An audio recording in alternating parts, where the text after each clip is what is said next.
ಅವಳ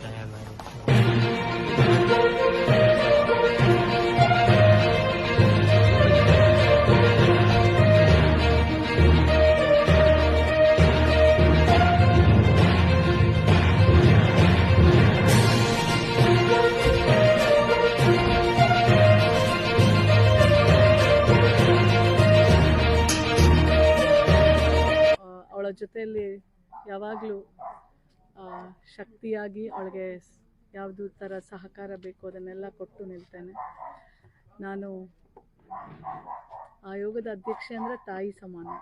ಮಹಿಳಾ ಆಯೋಗ ಅಂದರೆ ಯಾರೇ ಸಂತ್ರಸ್ತೆ ಬಂದರೂ ತಾಯಿಯಾಗಿ ಅವಳನ್ನು ನಾವು ಅವಳಿಗೆ ಶಕ್ತಿ ತುಂಬಬೇಕು. ಸೊ ಹಾಗಾಗಿ ಅವಳು ನನ್ನ ಮಗಳಾಗಿ ಅವಳಿಗೆ ನ್ಯಾಯ ಸಿಗಲಿ ಅನ್ನೋದು ನನ್ನ ಅಪೇಕ್ಷೆ. ಮತ್ತು ಅವಳ ಮುಂದಿನ ಭವಿಷ್ಯಕ್ಕೂ ಸಹ ಅವಳ ಮುಂದೆ ಎಜುಕೇಷನ್ ಪರ್ಸ್ಯೂ ಮಾಡಲಿಕ್ಕಾಗಲಿ ಎಲ್ಲದಕ್ಕೂ ಸಹಕಾರ ಮತ್ತು ಶಕ್ತಿಯನ್ನು ಅವಳಿಗೆ ತುಂಬ್ತೇನೆ ಅಂತ ಹೇಳಿದ್ದೀನಿ.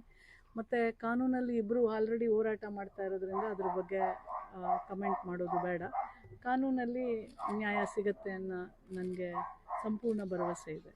ಕಾನೂನು ಹೋರಾಟಕ್ಕೆ ಬೆಂಬಲ ನಡೀತಾ ಇದೆಯಲ್ಲ, ಇನ್ನು ಬೆಂಬಲ ಏನಿದೆ? ಕಾನೂನು ಪ್ರಕಾರ ಹೋರಾಟ ನಡೀತಾ ಇದೆ. 100% ಆಯೋಗ ಅಂದರೆ ಕಮಿಷನ್ ಅಂದರೆ ಕಾನೂನಿನ ಒಂದು ಅಂಗ. ಸೊ ಕಾನೂನು ಪ್ರಕಾರ ಹೋರಾಟ ಮಾಡ್ತಾ ಇರೋ ಮಗಳಿಗೆ ಖಂಡಿತವಾಗ್ಲೂ ನಾವು ಅವಳ ಪರ ಇರ್ತೇವೆ.